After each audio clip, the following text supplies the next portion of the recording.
अस्सलाम वालेकुम। मेरा नाम डॉक्टर शहबाज अहमद काजी है और मैं एक इंटरवेंशनल रेडियोलॉजिस्ट हूँ। आज का जो हमारा जो टॉपिक है, डिस्कशन है, वो है स्पम्स एक्सट्रैक्शन। ये स्पर्म एक्सट्रैक्शन क्या होती है, क्यों की जाती है, कौन कौन से स्पर्म एक्सट्रैक्शन के प्रोसीजर्स होते हैं, कौन करता है। ये सारी चीज़ें इंपॉर्टेंट हैं, स्पेशली उन लोगों के लिए, वो पेशेंट्स जो जिनको एजोस्पर्मिया है, जिनके स्पर्म सेल्स जो हैं वो ज़ीरो हैं, जिनके उन्होंने सीमेन एनालिसिस के ऊपर उनके स्पर्म काउंट जो है वो तीन दफ़ा जो है उन्होंने टेस्ट कराए और तीनों दफ़ा के अंदर उनके स्पर्म सेल्स जो हैं वो ज़ीरो हैं। अब वो बेचारे जो हैं वो औलाद के चक्कर में वो आईवीएफ क्लिनिक्स में और मुख्तलिफ लोगों के पास और यूरोलॉजिस्ट के पास वो जा रहे होते हैं। ना उनको पता होता है कि इसको कंफर्म कैसे करते हैं, या इसके बाद जिन स्पर्म से जिनको एजोस्पर्मिया होता है उसकी फर्दर उनकी जो होती है वर्कअप प्लान क्या होता है, उसकी गाइडलाइंस क्या होती हैं, उसके लिए आईवीएफ क्लिनिक्स के अंदर जो है कौन से प्रोसीजर करते हैं, कुछ भी नहीं बेचारों को पता होता। इस वीडियो को आप देखें जिसके अंदर एक पेशेंट है जिसका स्पर्म एक्सट्रैक्शंस हुई हैं, जिसकी और जिसको माइल्ड किस्म की वेरिकोसील थी। इस वीडियो को देखें आप, फिर ये उसके एक बाद बात पेशेंट करते हैं। है जिसका टेस्टिस से स्पर्म एक्सट्रैक्शन हुआ है इसका। और ये आईवीएफ के लिए एक प्रोसीजर करते हैं जिसमें ये कंफर्म करते हैं कि स्पर्म सेल्स जो हैं वो कितने हैं, और उस हिसाब से जो है उसकी जो मैचिंग करते हैं अपने फीमेल पार्टनर्स के। इसको साथ में मिनिमल वेरिकोसील भी था जो इतना सिग्निफिकेंट नहीं था। जो मोस्ट इम्पॉर्टेंट चीज़ है इसके अंदर कि आपने कौन सा प्रोसीजर करना है, आपने टीजी करना है, टीज़ा करना है, पिज़ा करना है। इस पेशेंट को वेरिकोसील भी माइल्ड किस्म का था। तो ये इम्पॉर्टेंट है कि आईवीएफ के लिए या वो पेशेंट जो ऑब्स्ट्रक्टिव या नॉन ऑब्स्ट्रक्टिव एजोस्पर्मिया हैं उनकी स्पर्म एक्सट्रैक्शन होनी चाहिए किसी डायग्नोसिस के लिए, ताकि ये पता चल सके कि पेशेंट को जो है इसके अंदर स्पर्म सेल्स मौजूद हैं। तो आपने ये ज़रूरी है ये। एक वीडियो देखी है जिसके अंदर एक टेस्टिस के अंदर जो है कुछ निशानात हैं जो स्पर्म्स एक्सट्रैक्शन की गई इस टेस्टिस से। पहली बात है, ये लोग कौन लोग करते हैं स्पर्म एक्सट्रैक्शन? या तो ये यूरोलॉजिस्ट करते हैं आमतौर पे, जिनका ये एक मेन लाइन ऑफ प्रोसीजर होता है, या फिर ये जो आईवीएफ के जो जो ट्रेंड फिजिशियन होते हैं, जो पाकिस्तान के अंदर बहुत ही रेयर किस्म के लोग हैं जो ये काम प्रोफेशनली कर रहे हैं। अदरवाइज हर आदमी जो है वो आईवीएफ के जो एक्सपर्ट बना हुआ है पाकिस्तान के अंदर।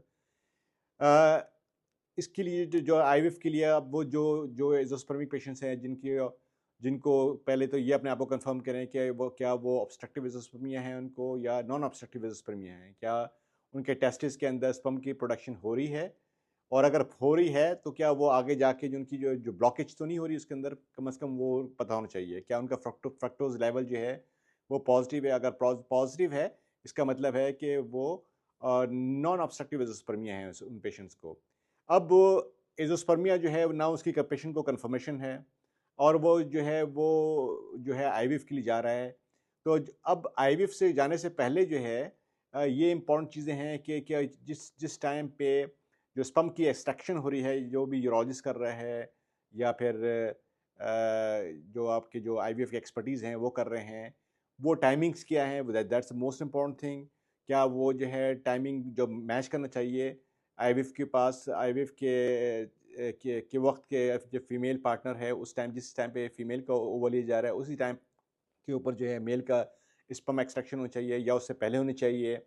अब वो कौन से जो प्रोसीजर्स हैं जिसके अंदर जो है जिसके ज़रिए जो है स्पर्म एक्सट्रैक्शन होती है, जिसके अंदर एक होता है टीज़ा होता है, एक होता है पिज़्ज़ा होता है, पीईएसए, एक होता है माइक्रोटेजी होता है, या माइक्रो एपिडिडिमल एस्पिरेशन सिस्ट होती है, या माइक्रो डायसेक्शन टीजी होती है। ये मुख्तलिफ किस्म के प्रोसीजर्स हैं जो आमतौर पे ऑफिस बेस होते हैं। इसमें ये नहीं कि बहुत बड़ी सर्जरी नहीं है। ये एक लोकल एनेस्थीसिया के अंदर यूरोलॉजिस्ट होते हैं या आईवीएफ एक्सपर्टीज होते हैं, वो एक्सट्रैक्शन करते हैं इसके अंदर। ये बायोप्सी नहीं है इसके अंदर, ये कि उसके अंदर वो जाके स्पेसिफिक नीडल्स होती हैं जिनके ज़रिए जाके उनकी एक्सप्रेशंस की जाती है, और उसको कंफर्म किया जाता है कि ये सेल्स जो हैं मौजूद हैं या नहीं है, ताकि उसको प्रिजर्व किया जा सके। तो ये चीज़ें जो हैं बहुत इंपॉर्टेंट है। अगर किसी को वेरिकोसील है तो इसका मतलब ये नहीं है कि जनाब, और उसको एजोस्पर्मिया है, इसका मतलब ये नहीं कि जो एजोस्पर्मिया है वो वेरिकोसील से ही रिलेटेड है। हो सकता है उसका जो पेशेंट जो है उसका टेस्टिस जो है वो बाय नेचर जो है वो हाइपोप्लास्टिक है, यानी छोटा टेस्टिस है जिसके नतीजे में उसकी स्पर्म प्रोडक्शन नहीं है, या पेशेंट को पहले भी कोई इंसल्ट हुआ है, पहले कोई जिसके नतीजे में उसकी जो कैपेसिटी थी उस पेशेंट की स्पर्म प्रोडक्शन की वो कम हो चुकी है, जिसके नतीजे में पेशेंट जो है वो नहीं प्रोड्यूस कर पा रहा है स्पर्म सेल्स। तो उसकी कन्फर्मेशन होनी चाहिए। जब तक कन्फर्मेशन नहीं होगी तो सारी चीज़ें वो ज़ीरो के बटा ज़ीरो हैं। आप दुनिया में जाके सारे जो है ना स्पर्म सेल के 50 टेस्ट भी करा लें, ये सारा यूज़लेस है। सारे वेस्टेज ऑफ मनी, सारा wastage of time, wastage of resources, सारी चीज़ें हैं।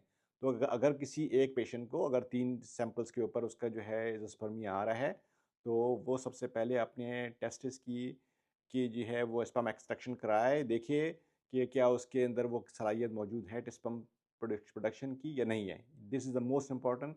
और आज का लेसन ये है कि आप इस चीज़ को सीखें कि जिन लोगों को एज़ोस्पर्मिया है, वो अपनी कन्फर्मेशन ज़रूर कराएँ। शुक्रिया।